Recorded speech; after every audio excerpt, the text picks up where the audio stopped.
Canada में ये हमारा पहला त्यौहार था राखी। हाँ जी, राखी के लिए मैं एक दिन पहले से ही मार्केट में गई थी और मैंने काफ़ी चीज़ें सोच रखी थी करने के लिए। और जब मैं वहाँ की मार्केट में गई तो मुझे इंडिया की तरह उतने ऑप्शन तो नहीं मिले और मिठाइयों में भी बहुत लिमिटेड ऑप्शन थे। जब मैंने मिठाइयाँ देखी तो मुझे मज़ा नहीं आया, तो मैंने सोचा क्यों ना मैं घर पे ही बनाती हूँ, इससे अच्छा है। तो मैं सारा सामान घर पे अवेलेबल था, घर के बेसिक सामान जैसे कि घर में अवेलेबल होता है, बेसन होता है, ब्रेड होती है, दूध होता है, शुगर होता है। बस इन्हीं चीज़ों से मैंने 2 तरह की बहुत ही टेस्टी और डिलीशियस मिठाई घर पर ही तैयार की इस रक्षाबंधन पे। वीडियो आने में काफ़ी लेट हो गया, बट मिठाइयाँ बहुत अच्छी बनी थी और इस तरीके से इन मिठाइयों के साथ रक्षाबंधन त्यौहार को बहुत अच्छे से मनाया।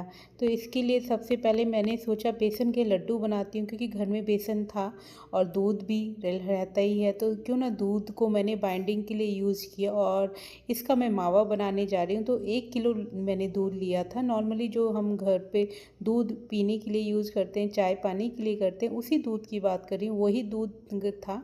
तो 1 लीटर दूध को पका पका के लगभग पौन घंटे में मैंने मावा तैयार किया। देखिए मावा बिल्कुल बनकर तैयार हो गया है और इस मावे को मैं एक बर्तन में यहाँ पर ट्रांसफ़र कर लूँगी। बहुत ज़्यादा इसे नहीं पकाऊंगी और इसे ठंडा कर लेंगे। हाँ जी, जितने ये मावा हमारा ठंडा होता है, थोड़े से यहाँ पर मैंने सीड्स भी ले लिए हैं, जिससे टेस्ट अच्छा आएगा, थोड़ा क्रंचीनेस बना रहेगा। तो इनको भी हल्का सा मैंने यहाँ पर रोस्ट कर लिया है। अब देखिए बेसन वैसे तो लड्डू बनाने के लिए मोटे वाले बेसन का यूज़ करते हैं, लेकिन नॉर्मली घर में जो अवेलेबल था और यहाँ पर तो चीज़ें थोड़ी मुश्किल हो जाती हैं मिलने, तो मैंने इसी कप से यहाँ पर 2.5 कप बेसन लिया था और इस बेसन को बिल्कुल स्लो फ्लेम पर हमें यहाँ पर भूनना है। हाँ जी, बेसन बहुत जल्दी नीचे से जलने लगता है, तो इसे स्लो फ्लेम पर बिल्कुल गैस को कर देंगे और इसको इस तरीके से भूनते रहेंगे जब तक इसमें से बहुत सौंधी सौंधी सी महक ना आने लगे।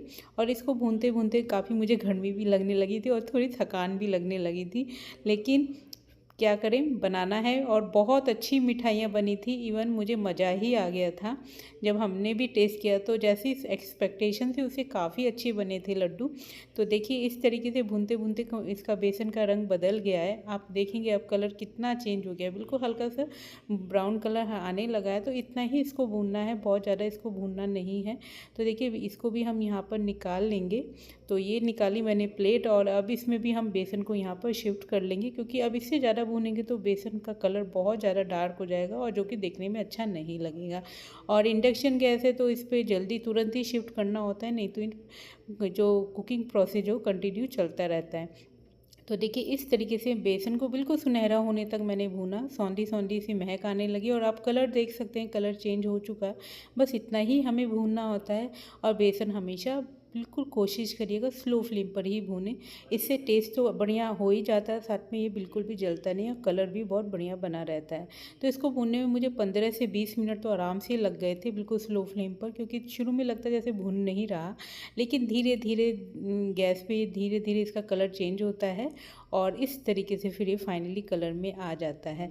तो देखिए बेसन भी भून गया है, तो अब इसको हमें तुरंत इसमें शुगर नहीं मिलाएंगे। देखिए ये अभी बहुत गर्म है, तो पहले तो इसको हमें बहुत ठंडा करना होगा। बिल्कुल ये ठंडा हो जाएगा तब इसमें दूसरी चीज़ें ऐड करेंगे, जैसे मावा हो गया जो मैंने बनाकर तैयारी किया है, और साथ में चीनी भी बिल्कुल ठंडा होने में मिलाएंगे, नहीं तो ये बनेंगे नहीं, फिर वो मेल्ट हो जाएंगे और हमारे लड्डू ख़राब हो जाएंगे।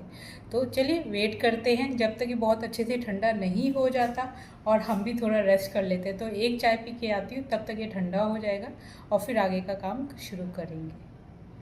अब देखिए चाय पी चुकी हूँ और मूड भी फ्रेश हो गया है, थकान भी अब लगभग जा चुकी है। और देखिए अब बेसन को टच करने से बिल्कुल बेसन नॉर्मल हो गया है, बिल्कुल भी गर्म नहीं है। और देखिए यहाँ मावा भी ठंडा हो गया है। आप मावे की जगह चाहें तो यहाँ पर देसी घी भी यूज़ कर सकते हैं, लेकिन मैंने देसी घी की जगह सोचा इसको मावे में बनाती तो और टेस्टी बनेगा। तो देखिए इस मावे में मैं पहले थोड़ा थोड़ा बेसन मिलाऊंगी, जिससे मुझे बाइंडिंग को चेक करना है कि मेरे लड्डू अच्छे से इसमें से बाइंड हो सकें। तो पहले मैंने थोड़ा सा ही बेसन मिलाया और मिलाते हुए मैं साथ में चेक करती रही। और देखिए यहाँ साथ में मैंने चीनी ऐड की है और यहाँ मैंने चीनी भी अंदाजे से ही ली है बेसन और मावे को देखते हुए कि एक परफेक्ट मीठा रहा बाद में।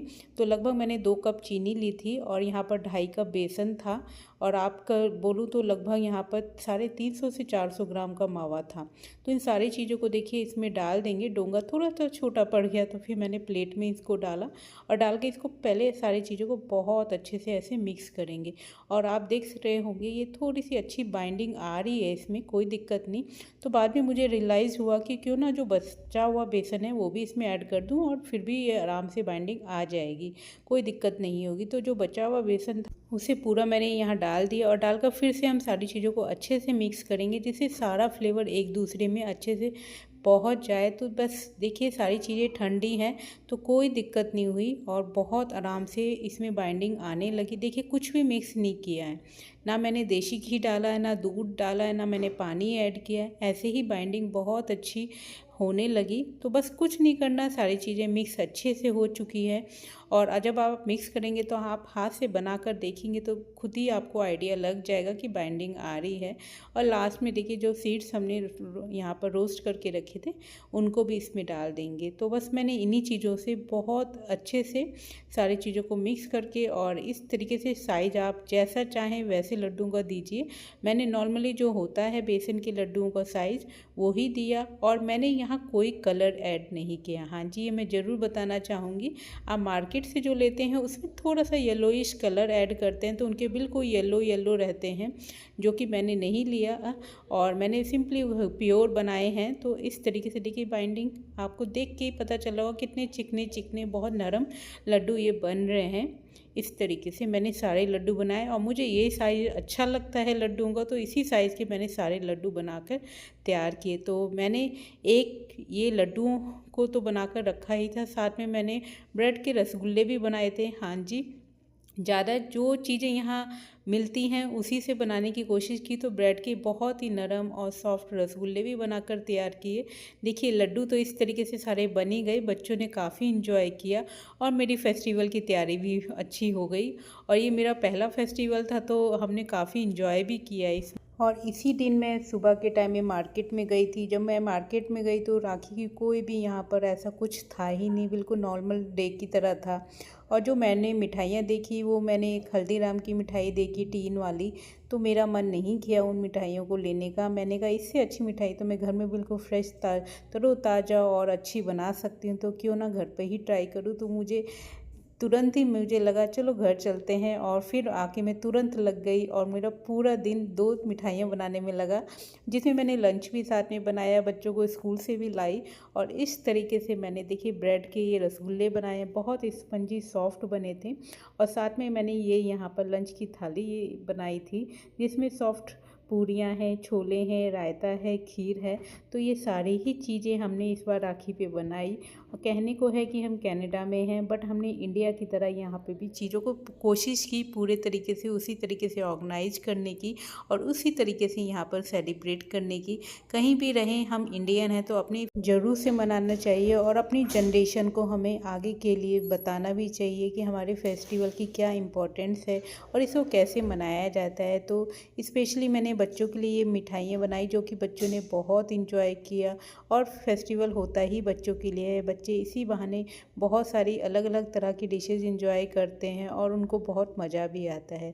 तो सारी चीज़ें बन गई थी और ये राखी वाला दिन था, अगले दिन की बात कर रही हूँ। और यहाँ मैं भगवान के लिए भोग लगाने के लिए देखिए ब्रेड के रसगुल्ले निकाल रही हूँ इस तरीके से भगवान के बर्तनों में। और इस तरीके से आप देख सकते हैं, कोई बाहर से अंदाज़ा बिल्कुल नहीं लगाएगा कि ये मैंने ब्रेड से बनाए हैं। हाँ जी, वाइट वाली ब्रेड ले रखी थी, इसका वीडियो मैं नहीं बना पाई। और उसके साइड के स्लाइस को अलग कर दिया था और उसे दूध से अच्छे से मलकर मैंने उससे यहाँ पर रसगुल्ले बनाकर और चाशनी में इनको अच्छे से डाल दिया था सोक करने के लिए। और देखिए कितने सॉफ्ट स्पंजी बने हैं। ये भी घर के बेसिक सामान से ही बनकर तैयार हो गई है। आप देखिए हमारे लड्डू बेसन के कितने अच्छे लग रहे हैं, बिल्कुल चिकने चिकने। तो इस तरह 2 तरह की मैंने मिठाई घर के ही सामान से बनाई, जो कि आपके मेरे सभी के घर में अवेलेबल होते हैं बेसिक सामान, उसी से बनकर तैयार हुई हैं। तो कभी भी आपको भी यदि कोई किसी तरह की दिक्कत आए और आप बना ना पाएँ तो आप भी ज़रूर से इसे इस तरीके से ट्राई करिएगा, आपको बहुत पसंद आएगी और आप अंदाज़ा ही नहीं लगा पाएंगे कि आपने घर पर भी इसको बनाया है और आप बाहर से नहीं लाए हैं। तो हल्दीराम से क्यों लाना जब हम घर पे बना सकते हैं। तो ये देखिए, भगवान को राखी वाले दिन सुबह ही सबसे पहले बच्चों से भोग लगवाया इस तरीके से, दोनों तरह की मिठाइयों से, और साथ में फिर हमने यहाँ पर राखी का फेस्टिवल मनाना शुरू किया, जिसकी तैयारी मैं सुबह से ही करने लगी थी। सबसे पहले किचन में आकर मैंने जल्दी से जल्दी सारे खाने की तैयारी कर ली थी और साथ में पूजा भी हो गई थी। और ये देखिए हमारे महाशय, इनसे रोका नहीं गया। ये इनको था कि मम्मा कब खिलाओगी, तो मैंने यही बोला था कि पहले भगवान को चढ़ा दें फिर हम आपको भी देंगे। तो देखिए इनकी खुशी, बच्चों का ही दिन होते हैं, बच्चों की फेस्टिवल होते हैं और मिठाइयों के बिना वो कैसे कोई फेस्टिवल मनाया जा सकता है।